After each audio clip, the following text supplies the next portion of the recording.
I resigned twice in the first 6 weeks.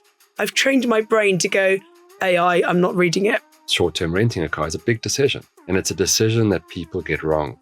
Do consumers understand the tech that's coming in the vehicles? Do we explain it well enough? The economics of market acquisition are faltering. Welcome to this week's episode of the Drivetime Podcast. I'm delighted to be joined this week by Gary Scott of Scottify. He's a South African entrepreneur who's working with a number of really cool automotive tech startups. You're going to love this episode. Gary brings him a wealth of automotive experience and some really cool projects we can share with you.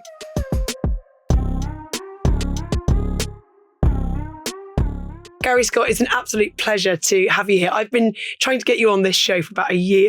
And we had to kind of be in the same country at the same time to be able to do it. So welcome. What would be really great, Gary, just talk a little bit about you. We met 2 years ago at an industry event and you spoke on a panel with me. Yes. But you've got such a broad experience. So just if you could just talk about what you're doing now. And you've set up a company called Scottify, which is really interesting venture I'd love to expand on. So certainly. So, I think firstly, what brought me to London, I'd love you to believe I came here just for you, Jacqui. But, I know. But the London Marathon. So I was lucky enough to be able to represent a charity, the RADA Foundation. And RADA has been running in South Africa for 12 years. It's a humanitarian organization. And they get involved wherever there's need. And of course, in South Africa, there's a lot of need. So for example, sanitary pads for schoolgirls, reusable sanitary pads, because schoolgirls have this absenteeism. They can't get to school because of hygiene. So they've done 40,000 reusable pads. They served 5.5 million meals last year. They've done road safety training for 2 million kids and. And with that 12 years of experience, they've now decided to launch in the UK. So I ran for the RADA Foundation. So if anyone wants to find the foundation, how do you spell? Is it RADA, R-A-D-A? How do you spell that? R-A-D-A and info@radafoundation.com would be the contact point. And I'll probably just drop some notes in your podcast. Yeah, that'll be fantastic. Follow that through. Fantastic. And watch, launched here. So Scottify. Yeah. So Scottify is probably two things. Obviously a play on words, cheeky play on words, but using my name. And in the first event, it's a consultancy. So really just having some fun with my experience, with my connections, knowing where the gaps exist in the market, having a sort of keenness to help, and very dynamically just playing in the market and hopefully adding value. And then secondly, it's a bit of a holding company for ventures. So consulting is obviously helping other people. What I've seen it as a great vehicle to do is to launch startups. So I've got various partnerships, various sort of niche problems that we see that we're trying to solve. And some of them are already in scale mode. Some of them are really, really at birthing mode. And then, there's an intersection, I suppose, between digitization, where electrification is going, where subscription or alternative financing is going. And I think when I look at the combination of startups, we really play in all of those spaces. Yeah. I think I always had a morbid fascination with the motor industry. I think stereotypically little boys play with dinky cars, and I was no exception. And I'd been at Deloitte and, was heading off into this professional accounting career, but always thinking there must be something more, something maybe a bit more dynamic. And a Deloitte colleague had phoned me the one day in a moment of weakness and said, "We have a vacancy, come and interview for it." And I must confess, I did not join the Kia brand. Even as a car nut, I thought, what is Kia? I've never heard of this brand before. They really were embryonic to say the least. But I fell in love with the leadership of the business. So Ray Levine, who was the founder CEO, and then Manny DeCania, who was running the greater group, the AMH group, which was this sort of conglomerate of importerships. When importerships was not really a thing in South Africa, OEMs came in as factories, and we'd come out of this sort of sanction-based thing where the car you bought was a car that was built in a factory in South Africa. We weren't open to the global economy. And they just seen a gap to, create value and choice for consumers at the lower end of the affordability scale. And I thought, what a great story. And I want to be part of a great story. And I want to work with interesting people who are going to test me and shift me and challenge me and teach me. And I resigned twice in the first 6 weeks. I just never handed my resignation in. I put it in the drawer and said, let me just sit on that for a while, because it was such a culture shift. I mean, I'd signed up for that, but signing up for it and living it are two different things, right? And it really was a culture shift, but it was amazing. It was amazing in the sense that it's very fast paced. Even at OEM importer level, you think it's strategic and quiet, hushed carpets and boardrooms. It's not. It's very, very dynamic, because the market pace is dynamic. And, there was an opportunity through 20 years in that group to just touch all the parts of the business. There was a license to do it, almost an expectation in the culture that you will not stay in your box. But I learned all parts of the business. So from finance into parts, into IT with ERP, into sales, and then into the top role, which was just an incredible privilege to work with such a team above me and a team that was coming up with me. Yeah. So at the time, we hear a lot, obviously, now about new entrants coming into markets. Oof. And it's all the people like a bit, but actually, we've seen a lot of new entrants coming into markets and disrupting. So I love that you were kind of almost expected to go and do something different and not get stuck in your box. And I think often people get this industry is so siloed that we end up kind of getting very good at the one thing that we do, but then we don't necessarily appreciate how everything else all connects. Very specialized very soon. Yeah. Right? And that makes the career a long one. To do the same thing for 40 years is hard yards. Yeah. Yeah. I mean, when I think back to the time there, we were disruptive. I can't claim to have led that disruption. I was just, a part of a chain that was doing that, but we were doing it. Mm. And the industry has not calmed down. I mean, as you've just said, I was last year in 2022. I did not see one Chinese car on the road. Now I see them everywhere. And South Africa was perhaps a little bit ahead of that. Mm. The Chinese entry was almost a second round of entry, and they came thick and fast. And really addressing affordability. I think they just nailed that angle on the head and have really caused a lot of disruption in the South African market. Yeah. But to the benefit of the consumer. It's a perfect storm, isn't it, Gary? I think we had COVID, which led to supply chain issues, which led to delays in, product coming in, which meant that other suppliers who had product could then not only supply, but supply at a really affordable, competitive level. So it's been a really interesting sort of shift. So thinking about then the entrance that you're seeing in South Africa versus what you've seen on this trip over here, which are the brands that you've seen are kind of getting it right or performing well? I think, just probably based on tenure, GWM Haval has done really, really well in South Africa, as has Cherry. Mm. And Cherry has come in with this multitude of brands, almost just smothering the market. We have a product for every consumer. I think done really well in execution, strong dealer network, good after-sales support.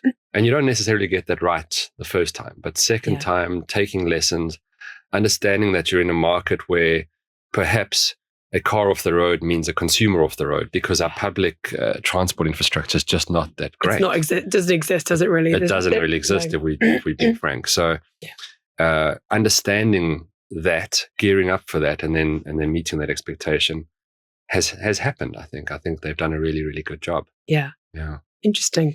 So just thinking, you mentioned like the switch to EV, and then there's also like the logistics work that you're getting involved with.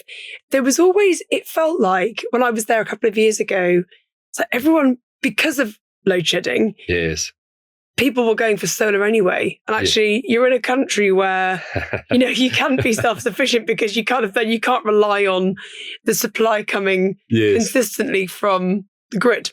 Yeah. So the grid doesn't have the consistency as it does over here. And obviously renewables is another really interesting topic for South Africa. It is. Where are we now with that? Because I think obviously I've not been there for a couple of years. I need to come back.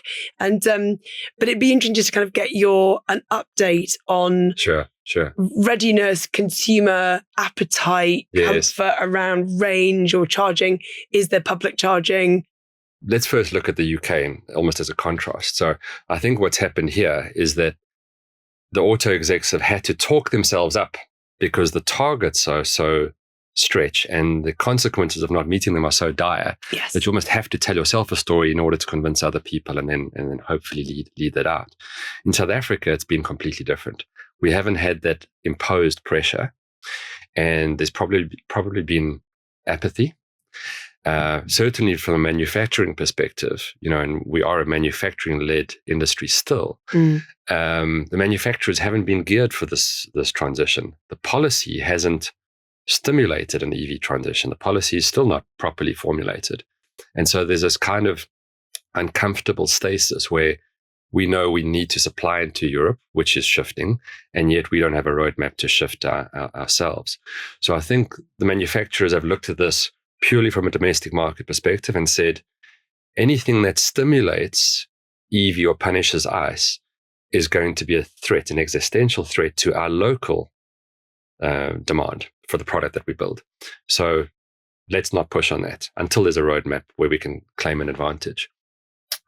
And then retailers are fickle. They will go where the action is. And if the consumer's not going there, I have no need to go there. I'm uncomfortable with the technology. I'm probably feeling uncomfortable about the aftermarket value chain. How's my workshop going to do in an environment where the maintenance is almost non-existent? How do I value a used EV as a trade-in? What are the residuals going to look like? There's a lot of uncertainty. So I think that's caused a very, very slow uptake. But what has happened, as we know, is that the consumer will always solve for the consumer. And the impetus was never going to be policy driven, because to punish ICE, to support EV in a market where affordability is such a problem, it's just difficult. You're going to collapse the market. But what you can't control, government couldn't impose that, but what they couldn't control was what's happened to commodity prices because of this war. And, whether this is a long sustained trend or not, it has woken people up to energy security, the price of energy and the supply. I say to myself, why are we so comfortable? Why are we almost more comfortable that there'll be fuel in the pumps tomorrow than we are about the sun rising tomorrow? The sun will rise in Africa tomorrow, for sure. Of course, yeah. And you can get energy delivered to your home through the sun, but the fuel pump might be a different story. So I think that's been at play. Let's unpack load shedding for a second. As you've just rightly said, when load shedding happens, you naturally would look to, where's my alternate energy source? It was generator, put some diesel in and carry on. Noisy, expensive, not really sustainable. We're in a sunny country. Solar. When you go solar, then you start to think, well, I can strengthen the business case by having an electric car, which I can also fuel with the sun. And by the way, it's a mobile inverter generator, this battery store that I can feed the house with at night when there's load shedding. Yeah. So in the very, very worst time of load shedding, we would have maybe 2 4-hour sessions in a day of no power in your given area.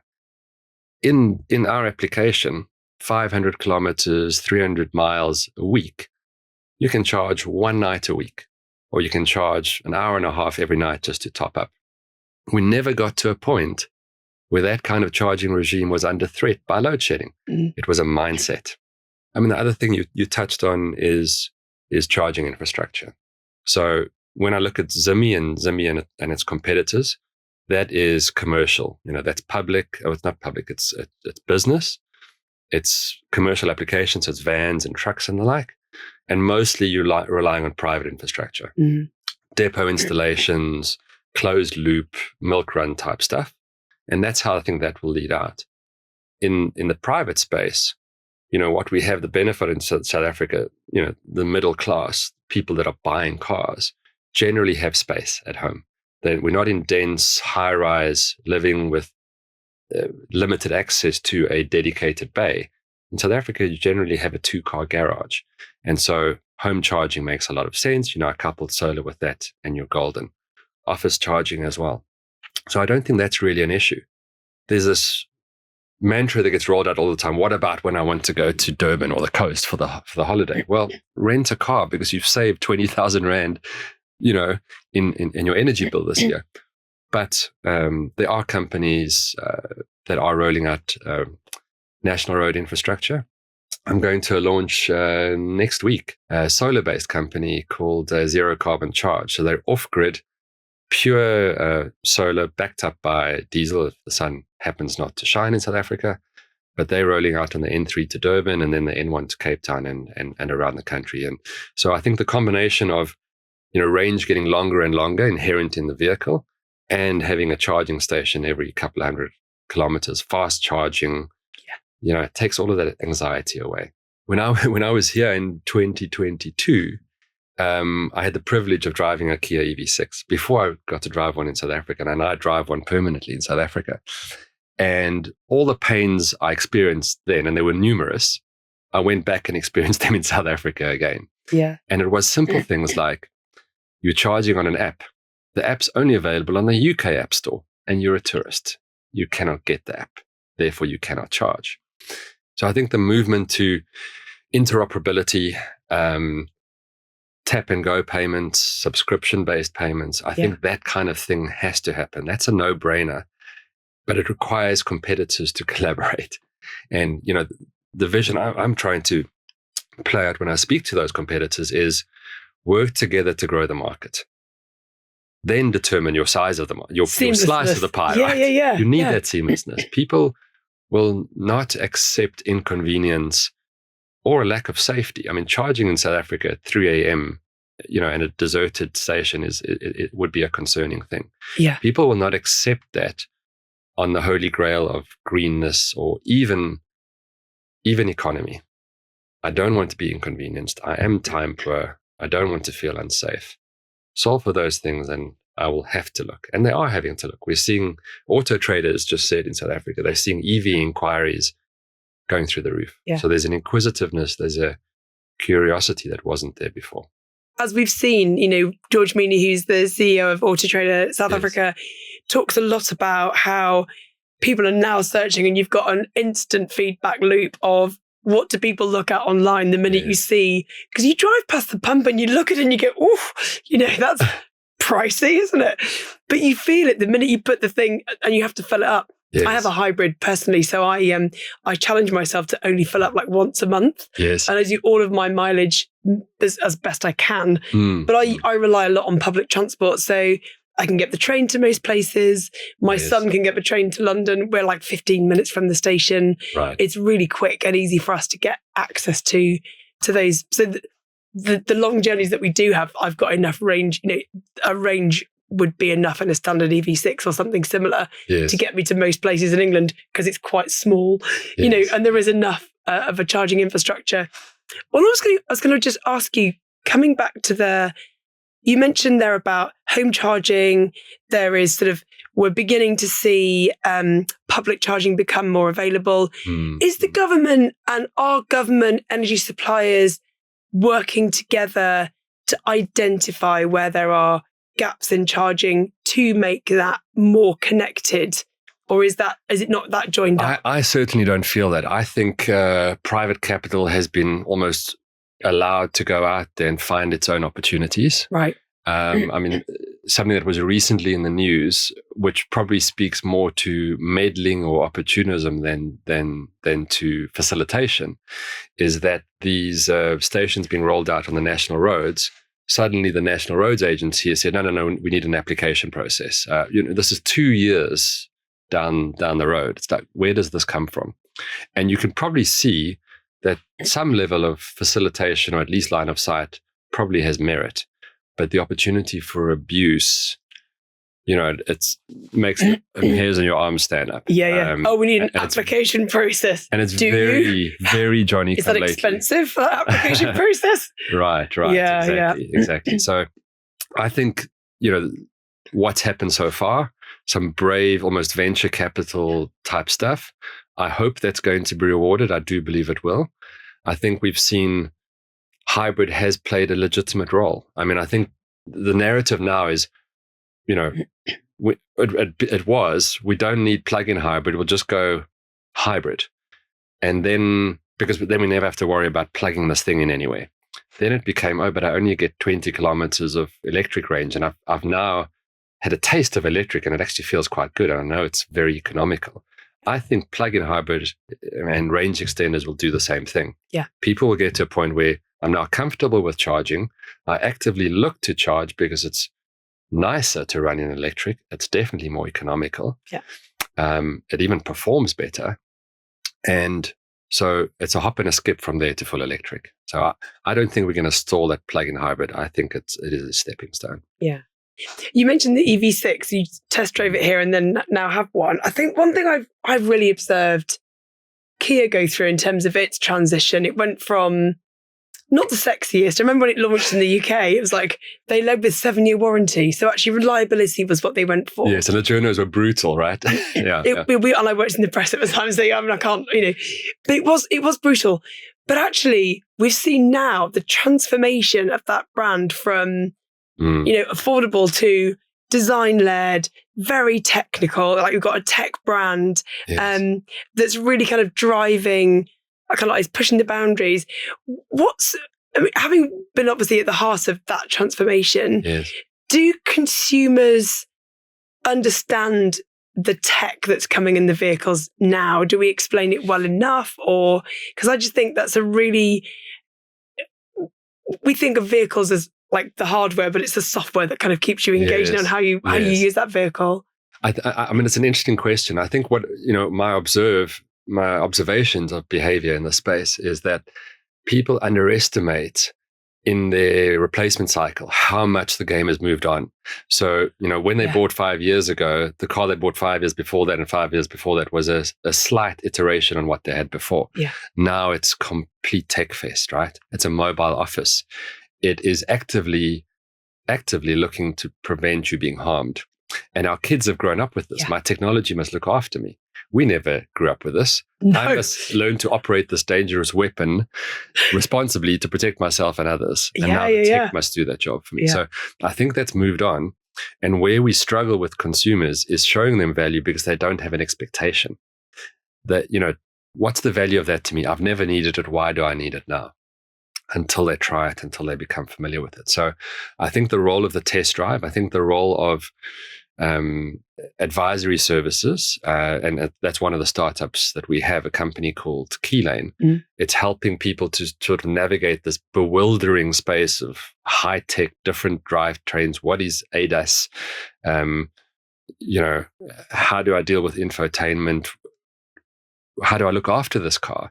What happens with my tires? How do I charge? All of those things that have really come to the fore, as well as how do I finance? Should I finance? What is subscription? Tell me about these 15 new brands. Now I'm dealing with new brands that I can't ignore because the value proposition appears strong. Yeah. And new powertrains. A lot of uncertainty. And then massive marketing into a saturated space, so that the noise in the consumer's ear is we're overwhelmed, aren't we? It's overwhelming. As consumers, yeah. So because of that, what we're seeing is we need to be a filter. Yeah. So let's understand you. Let's position ourselves, because we can, agnostically, sit above the noise, and then we'll dip into the noise on your behalf, understanding your needs. That's our value proposition. So we'll either concierge lead you right through the process, we'll do pricing comparisons for you, or we'll just do a recommendation report that sort of steers you in the right direction, just to take some of that noise out. Because, buying a car, as opposed to perhaps short-term renting a car, is a big decision. And it's a decision that people get wrong.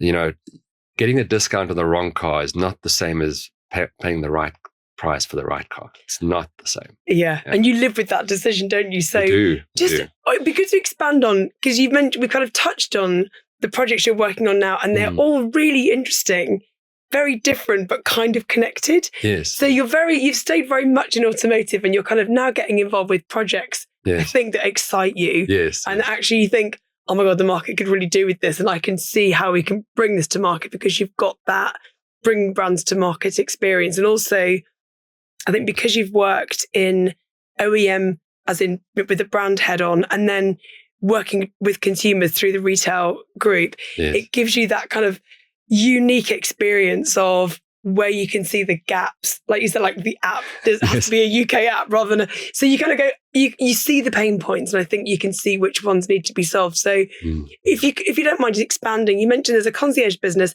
I know you're doing something in finance, which I'm really curious about. And then there's something to do with sort of EVs. But if you could just expand on the projects that you're kind of involved with now. So I described Scottify as sort of the umbrella, the holding company for all of these ventures. And so the first venture, Keylane, is the concierge service, keylane.co.za. And we've spoken about that briefly, helping consumers to muddle correctly through the noise and reduce the pain to the extent possible and make the right decision, pay the right price for the right car. The second business, and they are complementary, RideCloud. RideCloud is a vehicle subscription business. So that's saying, and it's not a subprime business. There are subprime players who will look at people desperate to access mobility, and you can't get bank finance. You don't have the cash. How do we get you into a car? Subprime options are available. I think it's risky. I think it's often matching poor credit customers with poor quality cars. Not a business we want to be involved in. No. We're looking at people who want flexibility. There's a small premium for flexibility, but it's a premium we can manage to be small because we can access cars at an affordable price. We can dispose of them competitively, and we can manage the cost of ownership well. So that's the value proposition. 12 months, 24, 36 months, a range of cars that are popular, that are relevant to the consumer, and don't put you through an arduous, credit check process. But it's good cars for high quality consumers that value flexibility. That's RideCloud. And so we're very excited about RideCloud and where that's going to go. So do you work with other importers, or you have like a pool of stock that you can access? That's a great question. So, our starting point is asset light. And partly that's because we're bootstrapping. We're small entrepreneurs. But we're mindful also of balance sheet burn and unproductive, unutilized assets. So we have access through a combination of OEMs and dealer groups to stock at preferential pricing and with sufficient choice. I don't think you need to provide everything. You actually have to be fairly selective because you want cars that have strong residuals. You want cars where part supply is good, aftermarket backup is good, because who wants to be paying a subscription when the car is off the road, right? You need that kind of backup. We've learned that. We have that experience. We've worked with car rental. I actually sit on the board of one of the smaller car rental companies as well. And so that's where RideCloud operates. And then the third startup is a company called PeerView. And PeerView is an advocacy platform. So it garners verified reviews from actual car owners and presents them back to the market. So what I would always say to dealers is we're helping industrialize your word of mouth. Jacqui goes into a dealership and buys a car, has a wonderful experience or a terrible experience, generally a pleasant enough experience. Otherwise, it would have been a lost sale, right? Yeah. But you've now bought a car. You are forming an opinion about the car. You're forming an opinion or have formed an opinion about the dealership you bought from. So it's like TripAdvisor for cars.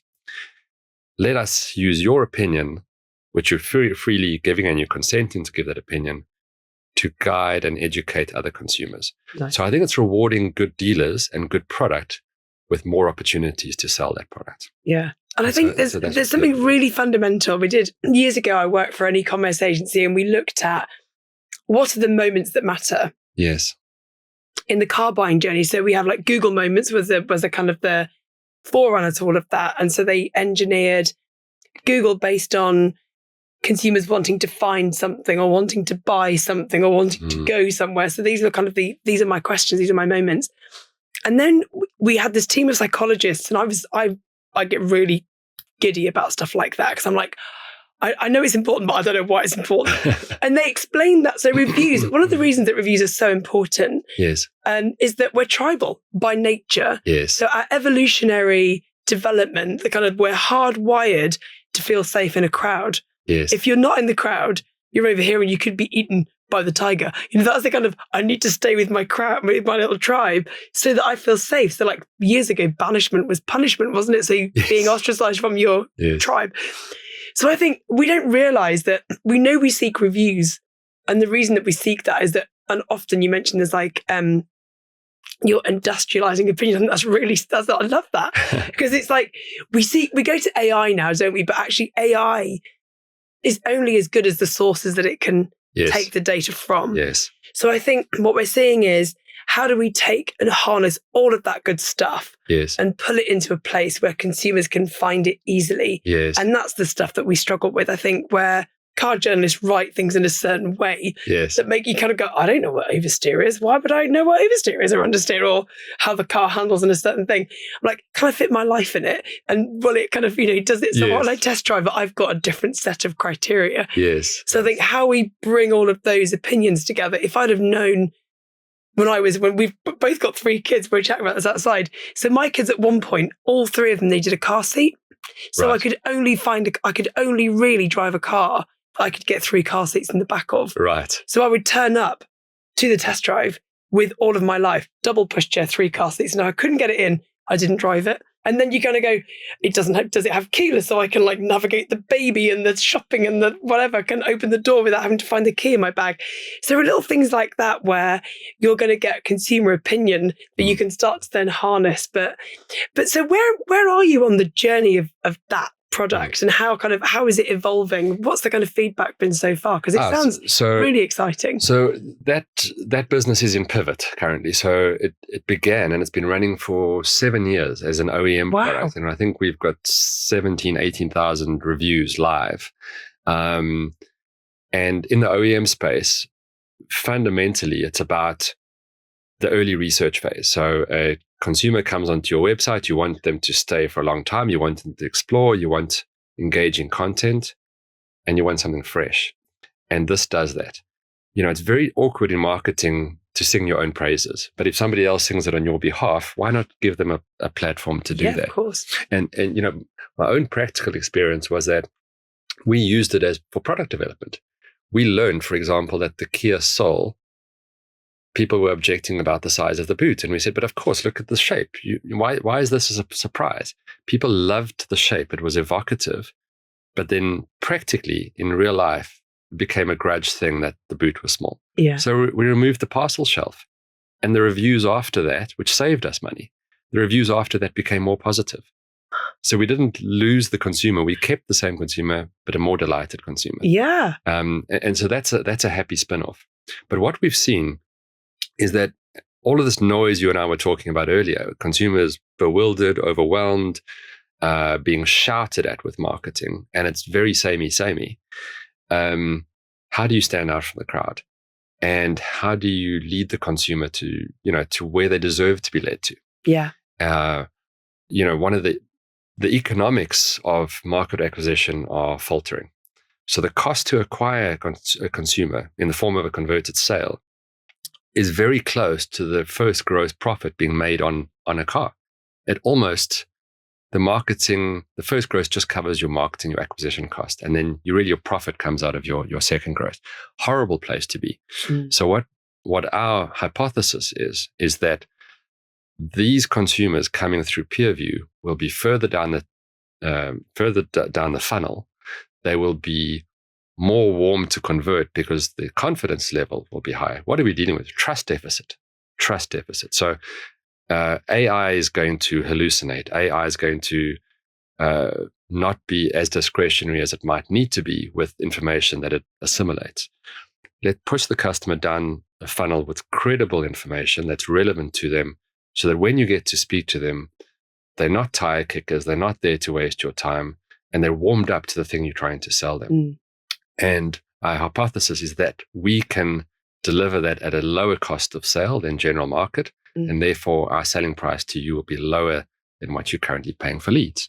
I think that's the thing, is it people underestimate the cost of getting that first customer. Crazy. And they spend, and this is the thing I find really remarkable, Gary, actually, and we do a lot of work now in retention. So when we've kind of divvied up our own tech capabilities, we've changed the word after sales to ownership. So while I'm in the vehicle, my ownership experience should be brilliant. Yes. And how can we play a role in the tech that we provide to retailers who are managing that ownership experience? So my current journey could be, I'm trying to find, I've got to book a service, and now we talk about software-defined vehicles.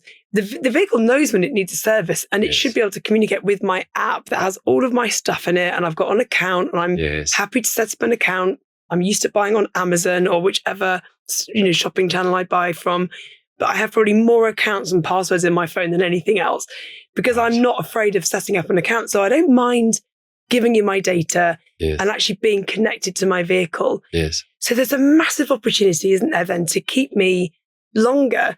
Are OEMs and retailers utilizing and harnessing the data as much as they should be? I don't see that. I think you're 100% right. I mean, the analogy, I would use in South Africa is Johannesburg in the 80s, 70s, 80s, 90s was full of mine dumps, gold mine dumps. So it was part of the geography of the city and the legacy of mining for gold. All of that gold was remined with newer technology as the gold price lifted and those hills disappeared. And yet what we do as OEMs and dealers is we spend so much money to acquire leads only to neglect them. So whether they convert to ownership and we neglect them in ownership, or they don't convert and we never think that at some stage they might convert later. We just neglect that. And it is a curious phenomenon. Why is it? My one slogan in this is the tyranny of the fresh lead. I think we have the sort of Dory effect where I work on a lead and it's the hottest thing in the world until a fresh one arrives in my inbox the next morning. That one gets neglected. And as a consumer, I think this will resonate with you if you've gone through a buying experience recently. You feel like you're being forced to buy a car rather than somebody selling you a car. Yeah. So I think the mentality is, and you can understand it, because the conversion rate it's self-fulfilling. The conversion rate is so low, the salesman doesn't get emotionally invested enough, doesn't diagnose enough which one's going to convert, and says, I'll just sit back. The ones who really want to buy it, they'll find me. So it becomes fairly passive. And we have so many lost leads. I mean, we see so many. We acquired a business that was just doing that lead nurturing. And what we're seeing now, obviously with AI, you talked about there are hallucinations, but actually AI does have the ability to read from your stock, talk to me like a human, use language modeling to kind of have a conversation and then drop a human in. I do actually have I'd like to speak to a human default when I get onto a chat bot with anything. I'm like, I just want to speak to a human, please kind of put me through. So eventually you'll get transferred to a human if you want to ask something that the AI can't answer you. But there's absolutely no reason why we should ever have a lost lead. But I just think, is that the human failing? Because you think they're quite passive. Is it just, I don't get why. I still think, why would we lose a lead if someone's made the effort to put an inquiry through? Yes. We still see the data doesn't seem to shift that much, that we have like 50% of leads that are completely just not even responded to. I think there's a psychology thing there. I think nobody likes to be rejected. The best salesman is not afraid of a no, because a hard no is actually very useful. Yeah. It means I must stop wasting my time. Yeah. But we never secure, in the quest to secure a yes, we never see the importance of securing a no. No. So we get, things just drifting along. Yeah. But that doesn't explain why it happens in the ownership space. I think, I've spoken before about we must put sales into service and service into sales. 100%. In the ownership space, in this after sales space, and I like that term ownership, I'm going to use it. We're not geared for selling and nurturing. We're geared for reacting to what comes in the door. And then our job is to deliver quality in fixing the car. And the skill set in the front of the showroom doesn't get cross-pollinated here. So isn't that an opportunity for journeyman careers? Totally. Taking great salespeople and moving them into after sales. But wouldn't it be great if, I love the hypothesis approach, wouldn't it be great if I bought a car from you and then a month later and you knew it was an EV and you know enough about me because I've just switched to blah, blah, blah. And you then phoned me in a month and said, how are you finding it? Are you getting stuck anywhere? Yes. How are you finding the charging? The one myth, and I've talked about this in the podcast before, when I bought my hybrid, they drove me to the petrol station to fill it up, but they hadn't plugged it in. So there was I was really excited to drive off on battery. I was like, I really, really wanted that moment. Yeah. And I had the big reveal. It was a brand new car. It was the car I really wanted, because I'd had something in between that was an approved use because of COVID, and long story. But this was the car I wanted. Yes. And I'd waited for the range to be better. So that was the one I've got. It's a big, beautiful, gorgeous thing. And, but they hadn't plugged it in. And I was like, oh, what's the range? And he was like, oh, but there isn't any. I was like, what? There's a charger outside. You knew I was coming. So I think those sorts of things are where are the opportunities to delight a customer and actually to surprise them. So if you've got a relationship with me and you've sold the car to me, and my kid was there when we picked it up, it's just simple questions like, have you got everything you need in the app? Do you want to come back in? Are you getting everything? So there's so much tech in the vehicle. Yes. I think there are real opportunities to build lasting relationships with customers while they're with vehicles. Agreed. I mean, that onboarding you speak about, and we spoke about this overwhelming tech, the drivetrain stuff is so fundamental. Yeah. When we've been reared on drive to the petrol station, fill up, carry on. When an empty light comes on, you've probably got another 100 kilometers. You'll find 20 stations, you'll be all right. That's gone. When it's empty, it's empty. Yeah. I remember driving into Manchester from London, 1 mile on the range, 3 tired, hungry kids in the back, wife not amused. And we just happened to come into a parking garage that had complimentary charging, overnight charging. It was like the light shining down from heaven. Oh my God. That is amazing. It was incredible, but nothing had sensitized me to that. What would have? Somebody needed to tell me that, and that didn't happen. I learned it the hard way, and luckily not in a dangerous way. Yeah.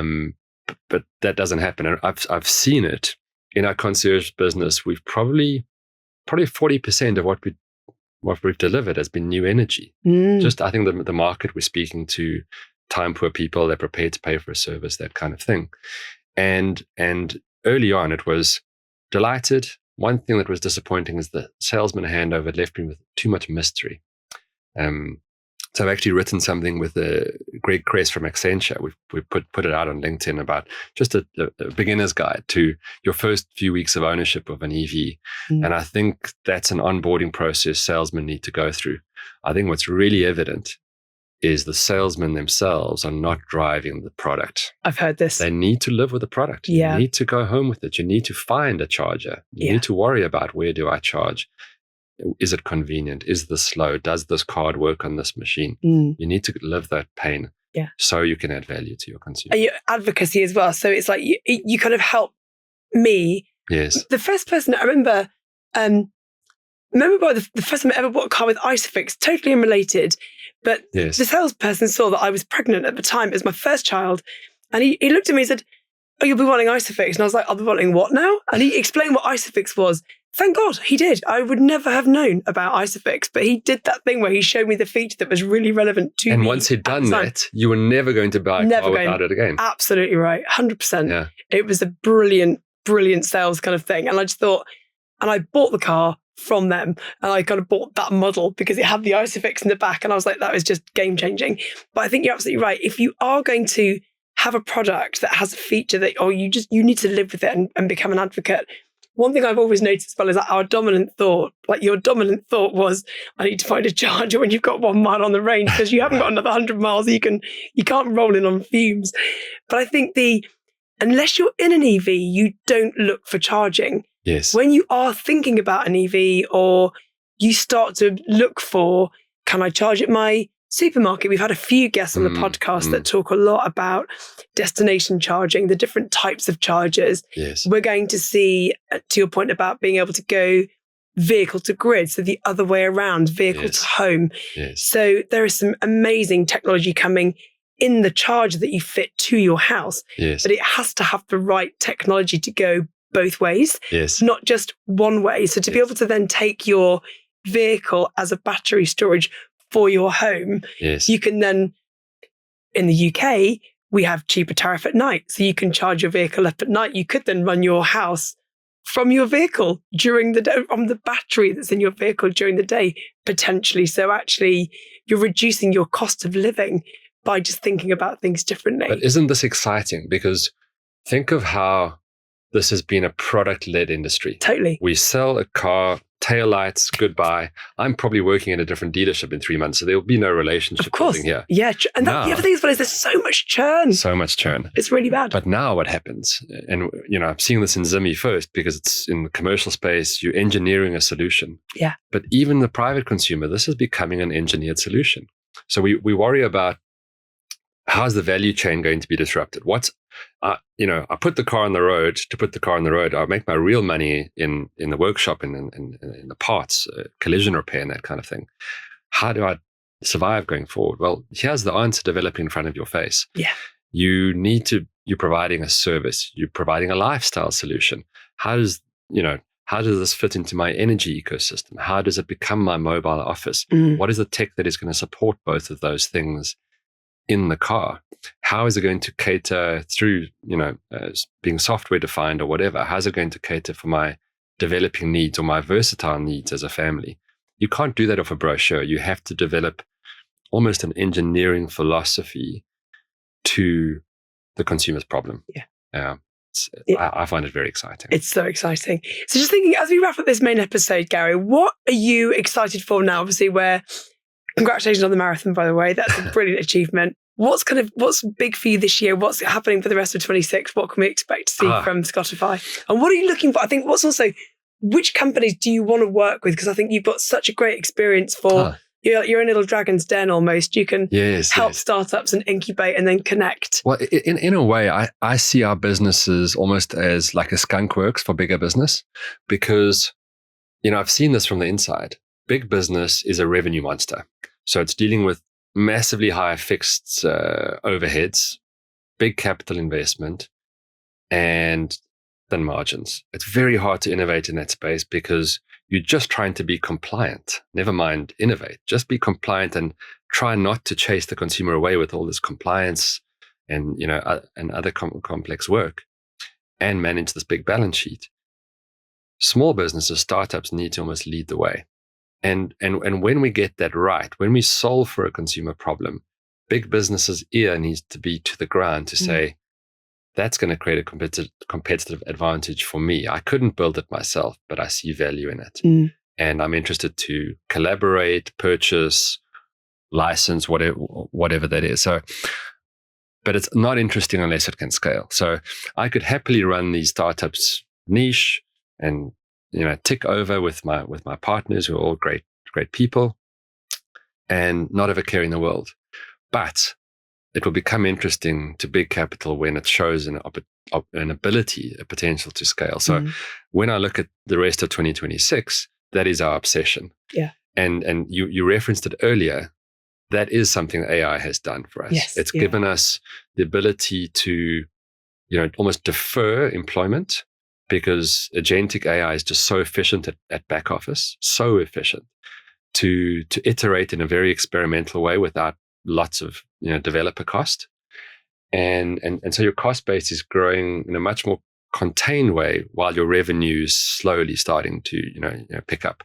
I think that's made it really interesting space for entrepreneurs, with the tech angle. Yeah. But that's 2026. Yeah. Let's now take this magic that we think we've created and let's use tech to scale it. Yeah. Honestly, I think it's such an exciting time to work in tech. And also I think all those burning ideas that you might have, you can go and incubate them and you can develop them without having to use millions of developers. I think a lot of we're seeing now where coding can just be done. Just the bulk of the work we do in integrating systems is very time consuming, expensive. And actually we can do a lot more now using AI as in a safe environment. We do a lot of, work in licensed environments. So we have a lot of data security. Yes. So all of that, it just means that we can go faster. I think now we're seeing the speed of development and innovation is just going so fast. So don't you think this is interesting? Sorry to just throw this point into the end, that there's almost a paradox in this, that with AI, you'll have a conversation. We're all having these conversations. What should my child study? So, now I can become a makeshift lawyer with AI. I can become a makeshift marketer. I can become a finance guru with AI. I can do all of these things to a point with AI. Yeah. I can probably do 80% of what the specialist could do to a level of basic competence. And so I think that's true. And then maybe that's an existential threat for those specialists. But I don't think that's true. I think what happens is that person can now do their 20% of magic and focus there, and the 80% can be very, very automated. So give them so much more time to do the special stuff. And I think that means the bar is going to lift in all of those areas. Yeah. I don't think it's going to threaten any of those jobs. I don't know whether you've noticed this as well, but I use AI a lot it does do quite a lot of the heavy lifting in terms of admin and stuff for me, which I'm very grateful for. It can't do this. It can't sort of have that kind of, it doesn't build a connection in the way that obviously only you and I can do that. Yes, to kind of build a connection. But it's kind of, it did some of the research for me. It kind of helped me to find your kind of career stories. It's like, find the career highlights. And so it just does all of that, which means it's great because then you read them and you go, wow, that's I didn't know that. So I do love that. What I find really frustrating is people generating reams and reams of content as their own. And it's been AI generated. I just literally, my brain's, I've trained my brain to go, AI, I'm not reading it. Yeah. Or if and I'm a singer, we talked about this. I've seen some amazing versions of like a jazz rendition of and it's all AI. Oh my God. But like voices and sounds are just being generated. It is incredible what it can do. Yes. But you look at everything and you go, is it real? I just need to know whether it's real or not. So we have to have that kind of human. Well, the flip, isn't it? The flip is that when this glossy stuff becomes so hyper available and so hyper impressive, don't we then start to yearn for something more analog? Absolutely. And something more human and something more. Yeah. I don't know if you've seen it. I saw a brilliant advert at the weekend from Volkswagen. Whoever did the creative, and my son actually is going into film and creative industries. He loves it. But there was but I think it was, the whole strapline was, we didn't invent anything. So lane assist was the mum helping a baby avoid the stairs. Clever. And it was like, we didn't invent it. They've just literally used what nature has invented. Yeah, that's clever. I was like, oh, that is genius. But it was the man lifting a little child and putting the child on the shoulder, so like the ability to look up. Didn't invent it. It's a clever ad. That's clever. So I think that's where you've got probably some AI execution, but a human, creative thought was fantastic. So listen, I'll wrap that episode up, Gary. That was honestly, thank you so much. It's been a real pleasure kind of catching up with you and just finding out what you're doing now. Thanks, really Jacqui. Enjoyed it. So don't go anywhere. We've got a gear change episode coming at you. We can have some water, blow our noses because we're all man blowing. So thank you again, Gary Scott, founder of Scottify. It's been a real pleasure. Thanks, Jacqui. Thanks again to Gary Scott from Scottify. Don't forget, if you're watching us on YouTube, give us a like, follow and subscribe. You'll never miss an episode of the Drivetime Podcast.